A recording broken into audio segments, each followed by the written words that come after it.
Hi folks, I'm Father Joe Grimaldi. You can call me Joe, and I'd like to welcome you to my podcast. But now, here's our host and friend, Ken Calvert.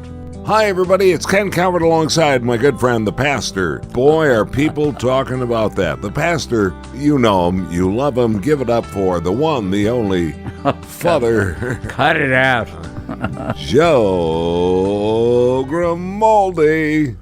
As I have said many times before, both Father Joe Grimaldi and I are proud customers of Star Lincoln, where we got the star treatment. And it's time to talk a little bit more about two things. Number one, check out the pre-owned vehicles on display right now at Star Lincoln, 12 Mile Road, just east of Southfield in beautiful Southfield. Hoot McInerney Star Lincoln. And how about the Nautilus? The Nautilus has quickly become Lincoln's most popular SUV.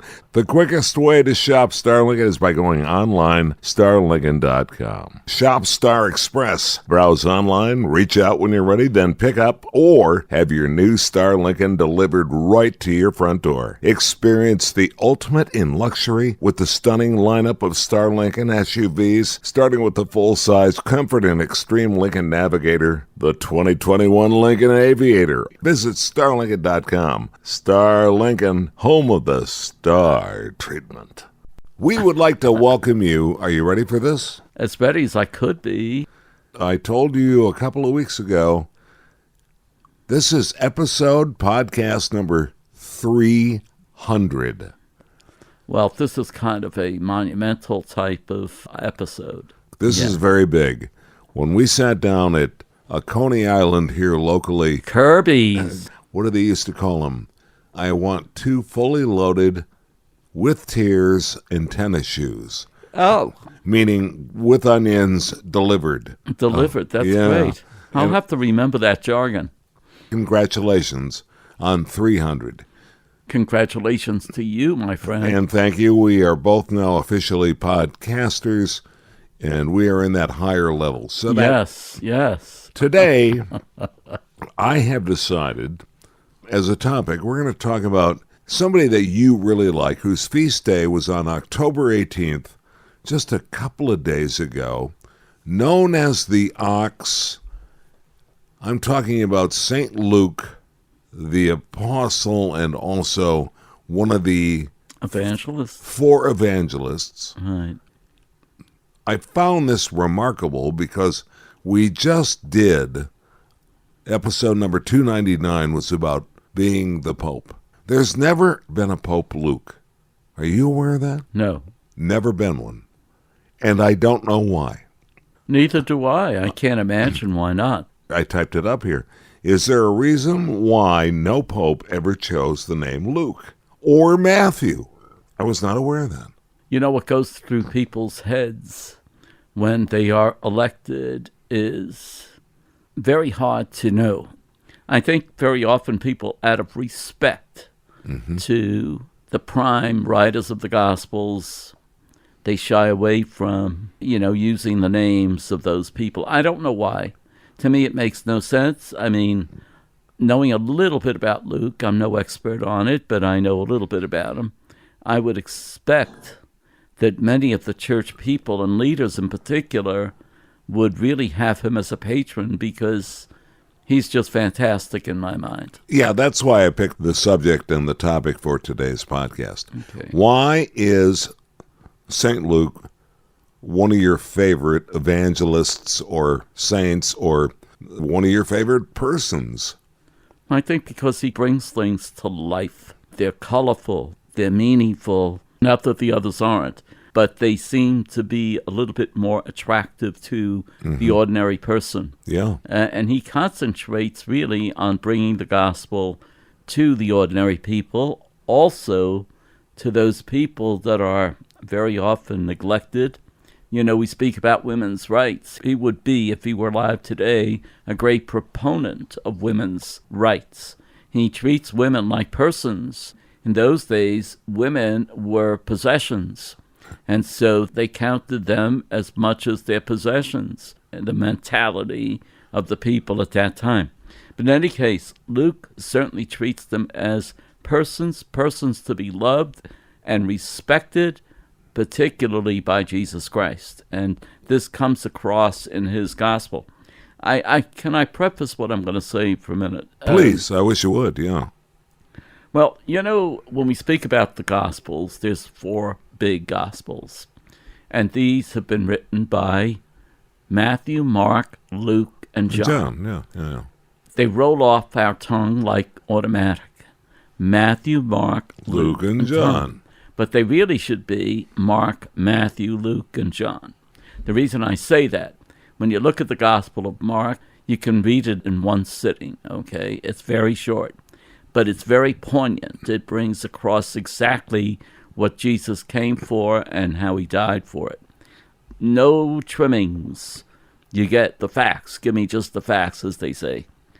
So then Matthew comes along, and you notice that his gospel is really written for the Jewish people. And so he makes reference to all of the Jewish history and the Jewish writings of the past so that the people who are listening to him can identify with what he has to say.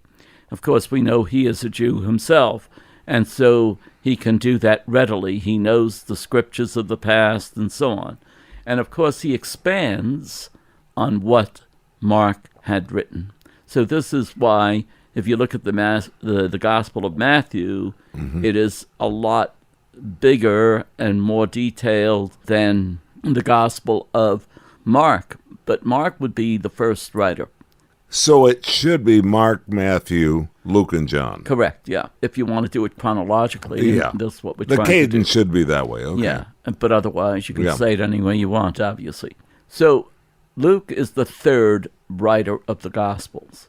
Synoptic would be the 3, Mark and Matthew and Luke. Then you have John, who is different because he wrote many years later, and therefore you have a different version of things, much more poetic. He does a lot of stuff from memory as opposed to first class. Luke is also the writer of the Acts of the Apostles, so it's not just the Luke, but it's Luke Acts, if you want, the Acts of the Apostles as well. That's prolific writer, my God, when you look at all that he's written, or at least what's attributed to him. A lot of people like to make him patron saint of a lot of different things, but the things that truly stand out is that on the 18th of October, many of the dioceses and archdioceses will have a mass for doctors, nurses, as well as anybody in the medical profession. I'm not sure if Detroit does it, but many of the archdioceses and the dioceses always have the mass for them. Because he's referred to in one of the writings as our beloved doctor. And so, obviously, he was known to be a healer, a doctor, if you want, and so he's named that way. Everything I read said that he was a physician of some sort. The beloved physician. A Greek physician. Yeah, that's the other thing. He was not a Jew. Right. And so he writes to people who are what we would call pagans, And so that's who he's writing to. And so his writings probably would not be as meaningful, I shouldn't say that, to the Jewish people as much as the non-Jews. Let's leave it as non-Jews. So he writes primarily... Gentiles a lot. The Gentiles. He writes primarily to the non-Jews. Right. Now, 2 of the parables that stand out in my mind, and very important ones. I'm ready. And you probably know that because one of them is your favorite, I know. I think, anyway. Yep. So you have the Prodigal Son, which is... Love it. Which is Luke's teaching on compassion. And the way that comes across is that Jews are considered the people in the South when we just refer to the Jews, But if you refer to the Samaritans, they were the northern kingdom of Israel. And so the Jewish people hated the Samaritans. The Samaritans really disliked the Jewish people. So there was a great enmity between the two. So what would happen is this, that Luke particularly picks a Samaritan the one to show compassion, because he's trying to teach you and me that when we show compassion to our neighbor, and the question is, who is my neighbor? Our neighbor is any human person. Yeah. And this is what he's trying to get across. And it doesn't matter that he's a Jew. Notice the way he does it. First, you have the priest. He looks at the person on the ground who is all bloody and a mess, and he looks at him, he says, "Oh my," and walks away. And then you have the Levite, which was the tribe of the priest, and so on. He walks by, looks at him, and he says, "Oh my God," and walks away. Then you have the Samaritan, who truly hated the Jews. So he sees the Jew, he's wounded in so many different ways, that he's bloody and so on. He picks him up, takes him to the inn, and he tells the innkeeper, "I will pay you for today," or whatever, in our terms, "and if you have further costs, I will take care of them." So you have this guy who was supposedly hating the Jews doing this. So when we are asked the question, because Jesus says you have to love your neighbor as yourself. Well, who is my neighbor? Well, Luke explains who my neighbor is. Another human being. person. Yeah. And so that's why. But it's interesting, too, that Luke is the only one who records that particular parable. So that is attributed to Luke. It's amazing that the carryover for over 2,000 years, especially, I hate to say this, in the Middle East, tribal influences and dislikes and differences, it certainly has deep, deep roots, going back some 3,000 years. I agree with you. I don't know if you can generalize and say it's a Mediterranean trait. Right. It seems to be. Yeah. The Greeks dislike the Turks. The Palestinians dislike the Jews. And it's all about territory, because we're right and you're wrong. I mean, I hate to say it, in an unusual way, we here in America are starting to draw our own lines of divisiveness like we've never seen before. And I think a good point that we can make right now in this podcast is the fact that Luke is one that says, no, love the person next to you. He's easy to understand in the gospel, and that's what I like. When you think about it, America is filled with racism. Whether we say it or not, Right. We are filled with racism. Still. For example, particularly now when we have a lot of people coming in who are Muslims, and we assume that we have to hate the Muslims. Well, the history is not great, because the Muslims wanted to eradicate all of Christianity at one point. However, we're dealing with people today. And the thing is this, that just because they're Muslim shouldn't be something that we automatically discard. Just because somebody is brown or black, we have to discard them. This type of thing. You don't want anything to do with those people. Well, that's racism, and that's what we have. We have to pray to get rid of all of that. Let me ask you this. If Luke were alive today, describe him for me. I don't think we have any one person that matches him exactly. There are a lot of people in the world that are very kind to people, and they do disregard the idea of color. They try their best to not let racism color their thinking. They try very much to do the best they can with that. However, generally speaking, the jokes that people make, they're not that great when you think of what they're saying about another person, just because they're different. See, we're supposed to love one another. Get back to Luke, I think there's another very poignant parable that he's famous for, and that's the Prodigal Son, which there he teaches us what it means to have compassion, what it means to have forgiveness, what it means to embrace your fellow brother or sister, and just be forgiving. Well, I always think of the Father being like Santa Claus in a way, or God himself, actually.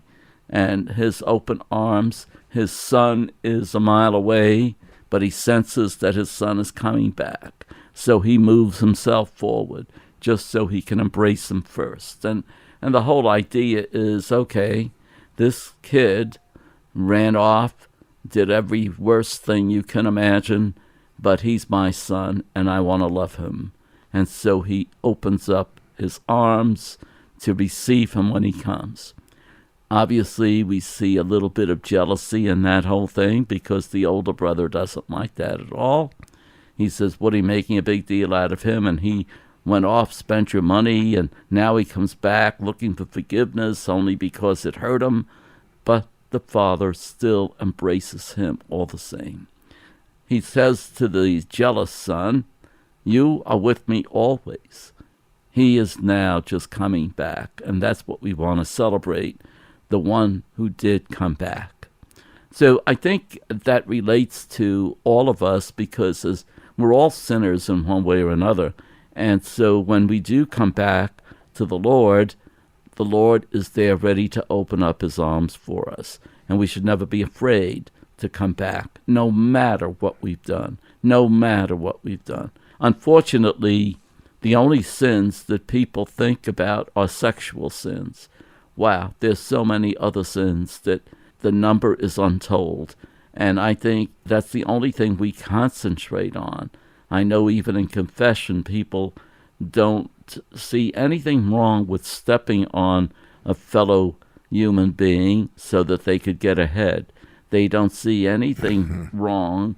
The thing is this, the only thing that's top in their minds, if they've done something sexual. And wow, they, for example, even a person who comes in and says, bless me, Father, for I have sinned, I've committed adultery.